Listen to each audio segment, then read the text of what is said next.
saya juga akan memperkenalkan. Di sebelah kanan saya terdapat tim oposisi dan di sebelah kiri saya terdapat tim afirmasi. Oke, mosi kali ini judulnya adalah dampak media sosial bagi pelajar. Media sosial yaitu suatu alat yang online yang digunakan oleh penggunanya untuk mencari suatu informasi. Yang dibutuhkan selain itu, media sosial ini bisa digunakan sebagai alat komunikasi. Apalagi zaman sekarang, semua manusia membutuhkan bisa diakses dalam media sosial dengan waktu yang singkat. Media sosial viral bagi semua kalangan, baik kalangan anak-anak ataupun remaja sekalipun, ataupun boleh digunakan bagi orang dewasa. Pengertian remaja, perubahan perkembangan antara masa anak dan masa dewasa yang mengakibatkan perubahan fisik, kognitif, dan psikososial. Oke, perkenalan kali ini akan dimulai dari tim oposisi. Canda. Perkenalkan, nama saya Aisyah sebagai ketua dari tim oposisi. Perkenalkan, nama saya Imratun Fitriah. Perkenalkan, nama saya Hilma Febriati Anggraini. Perkenalkan, nama saya Lailatul Najwa. Perkenalkan, nama saya Azhar Sofia Ridwan. Perkenalkan, nama saya Riza Samudi Sumardi.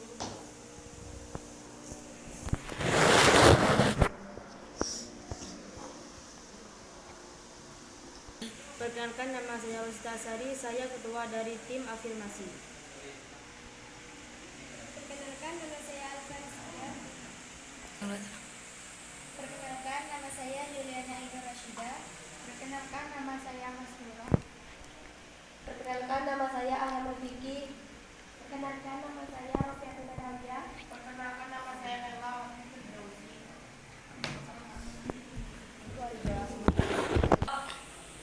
Selanjutnya penyataan topik dari tim oposisi.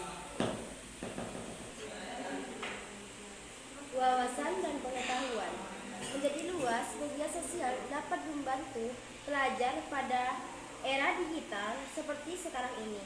Dengan adanya medsos, pelajar dapat dengan mudah berkomunikasi dengan orang lain sehingga mereka mempunyai wawasan dan pengetahuan yang cukup luas. Dan pernyataan topik dari ketua tim afirmasi.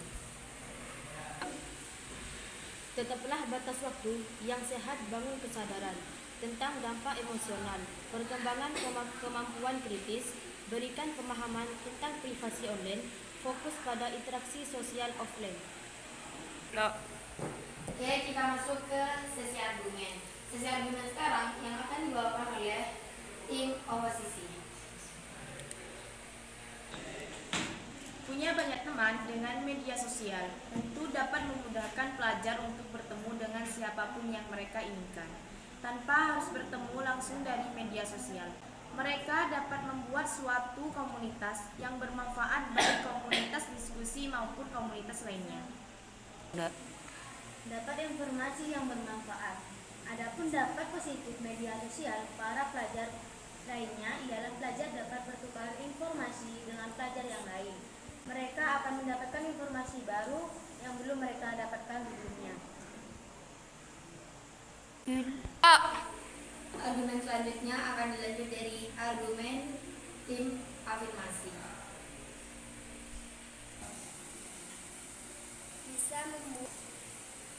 Bisa membuat waktu beribadah diundur karena terlalu asik dengan media sosial.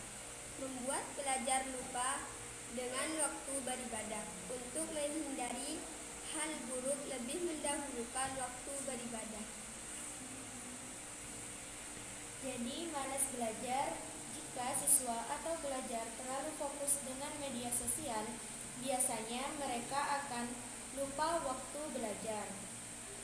Tentu hal ini berdampak buruk bagi pelajar karena mereka akan dapat menurun prestasi mereka. Lo. Dan sesi selanjutnya kita masuk ke sesi debat yang akan dibawakan dari tim oposisi maupun tim afirmasi. Saya setuju dengan adanya media sosial. Penggunaan media sosial bagi pelajar.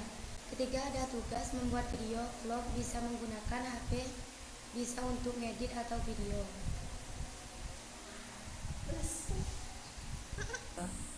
Saya setuju dengan adanya media sosial. Pengertian media sosial, sosial media adalah perantaraan digital yang memfasilitasi penggunaannya untuk saling berinteraksi atau membagikan konten berupa tulisan, foto, video, juga merupakan sarana untuk bersosialisasi sama lain.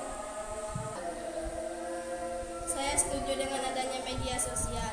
Media sosial juga bisa mencari materi yang belum tersampaikan oleh guru dan juga bisa mendalami materi tersebut. Lo. Debat selanjutnya kita mulai dari tim afirmasi. Saya tidak setuju. Jika media sosial digunakan oleh siswa untuk bermain video, maka akan terus kecanduan. Saya tidak setuju dengan adanya media sosial. 1. Meningkatkan konektivitas sosial. 2. Sumber informasi dan pembelajaran. 3. Kesempatan untuk berbagi dan mengekspresi diri. Saya tidak setuju dengan adanya media sosial. Tidak bisa mengatur waktu bagi pelajar yang tidak bisa berbagi waktu, bermain dengan kegiatan pelajarnya. Maka media sosial bisa menghambat aktivitas sehari-hari mereka.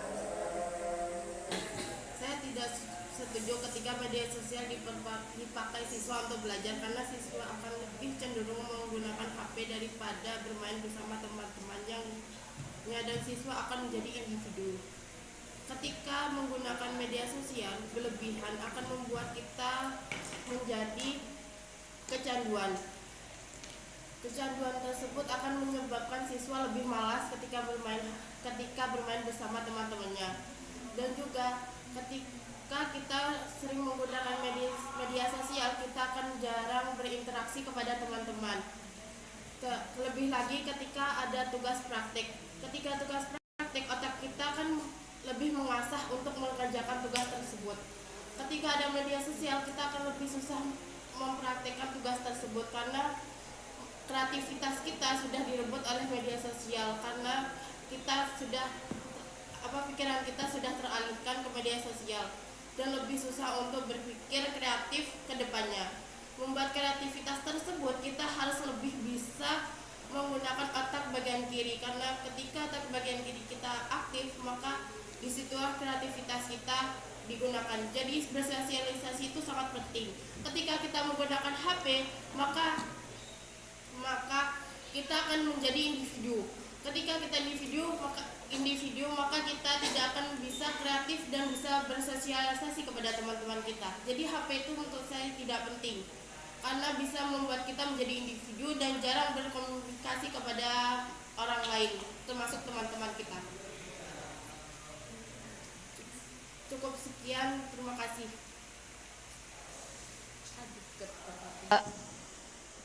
Saya tidak setuju jika media sosial tidak digunakan dengan benar. Biasanya siswa akan malas untuk mengerjakan tugas dan lebih malas untuk mencari materi yang dijelaskan oleh guru.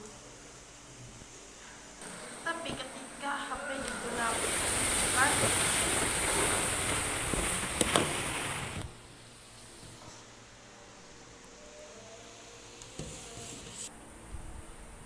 Dan kita masuk ke sesi terakhir. Sesi terakhirnya adalah kesimpulan dari moderator. Kesimpulannya adalah ketika menggunakan HP dalam waktu yang cukup lama, maka akan berdampak negatif bagi siswa. Tapi ketika HP digunakan dalam waktu yang ditentukan 1 atau 2 jam, maupun untuk mencari materi yang bisa disampaikan oleh guru di YouTube agar lebih paham.